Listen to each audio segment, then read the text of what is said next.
All right, so we are talking about Elaf, 8th grade in your language arts class. So since she was just screened for the first time, she moved to from Pakistan in July. She has raw scores that are whole numbers, whereas other students, when they take it in January, have the point something, which is a little bit more indicative of something. Her composite score is 3, which actually is pretty high. 4.5 exits her out of my program. This is on a scale of 1 to 4. 1 to 6. Okay. But She's a point. 4.5 is exiting the program Sure. for 4 years of monitoring. Okay. So a 3 is developing. Yes. Okay. Yeah. But her speaking is a 1. Yes. However, the speaking component of the screener is there's a prompt and visuals, and then she has to speak into a microphone and it records her, and then I score it. If she did not read, which you can see her reading is a 2, or that she did not hear the prompt correctly, she may not be answering in a complete thought. Okay. Again, as we've already discussed with her cultural background, also, she's not encouraged to think on her own. So even if the prompt asked her first to identify some things, I think it was identify some things she does on the weekends in like a list form, like just kind of tell me some things. Then tell me in a more of a narrative form about like what you did last weekend. She struggles to come up with those thoughts on her own. Even though she's just told you. Yes. Yeah. But if it's complete thoughts, she struggles because she wants to be told what to think because of the cultural background. Yeah, and that's not really indicated on the scale. Listening, speaking, reading, writing, that type of information really isn't being measured, which is a huge disadvantage, I think. It is. And I think that the access score that she'll take in January will be, it's much more indicative, and it breaks down the literacy component and the into categories. Yeah, the other components that are a little bit more, and is a little bit more specific as far as the numbers go. So I think that will also be better, and she'll have been in the country for longer. So I think you can always sort of say, for a student who took this, she took it, I think she was only in the country like 35 days at that point when she took this screener. Her confidence level has to be low as far as speaking, period, regardless of what she's talking about. Right. Okay. So I think January will give us a better picture.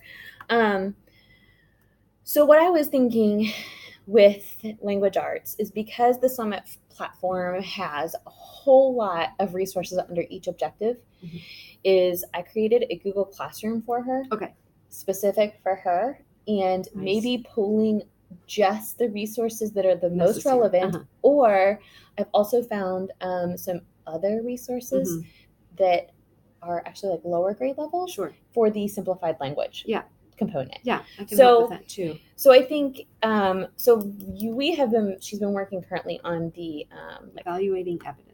Evaluating evidence, what is valid, what is biased. Those words are foreign to her in her language and in our language. So that concept, I pulled these straight from Summit. Yeah, and those are the best ones. It's a presentation slideshow with definitions.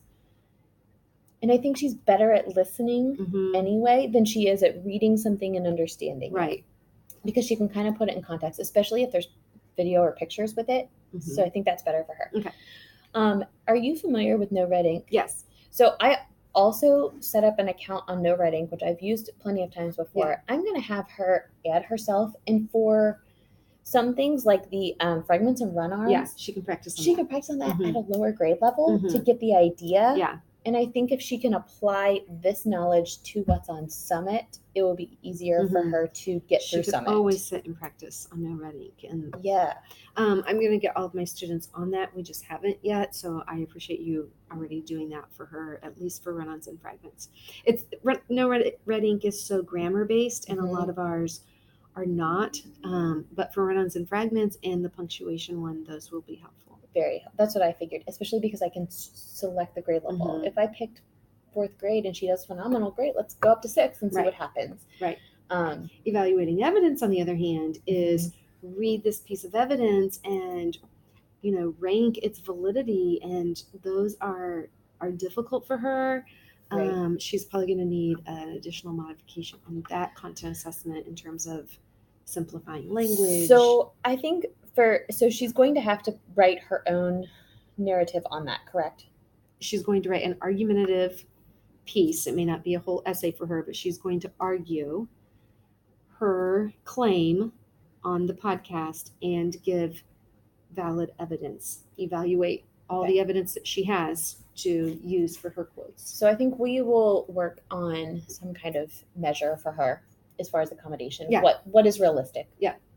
Sort of like maybe like a rubric that's specialized to her accommodations, but also I think it'll benefit her to have some kind of graphic organizer, kinesthetic movement, something for her to see. Because if we base all of this on the podcast she's heard over the last several weeks and tiny bits of evidence, even though she's pulled them herself and justified them, she's not going to come up with something on her own.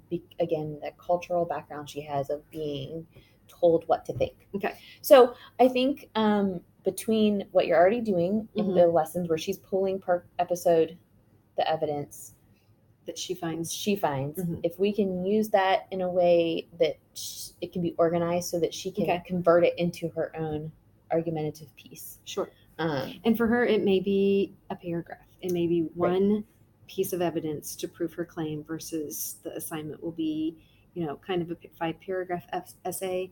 I would think she could write a small paragraph of background information about what's happening. In the second paragraph, give a claim and one piece of evidence to back that up and talk about why it's valid, and then a short conclusion. I would agree with that. I think that that's fair. At least get her to start thinking. And actually, she typically, once she feels comfortable with the subject matter, she can write beautifully. But to get her to that point where she feels comfortable writing about something is really the key. So I like that. I mean, I feel like at least with that assessment, like you've had build up over every week. You're listening to these episodes on podcast and she's working on the evidence pieces and all of those things. So I think she's at least building something in her mind to get comfortable with. Whether her argument is right or wrong is sort of irrelevant. At least she's just her to thinking. Yeah. So I think between using the Google Classroom, which I'm also going to give you access to, so you can just like throw things up that are a little bit more specialized than Summit, because Summit is so overwhelming to her. Yeah, I didn't think about making a Google Classroom for her. That's awesome. So I think, and she can pull this up right alongside with Summit and say, okay, well, here's all the things I should check out in Summit. Even if we just go, okay, don't look at anything else in Summit under this objective except these 2 things. Yep. You click on them yourself. I just went ahead and put the links because I think it's easier, but yeah, I think this will help her be independent during that personalized learning time, because she didn't know what to do. And if she has just these 2 things, she can do some things to get ready, and then we can help her with reading of the actual questions or simplifying some of the language just a little bit. Yeah. The biggest thing. So great. Thank you for doing that. No problem. So I think that's it. Yeah. All right. That sounds good. Thank you.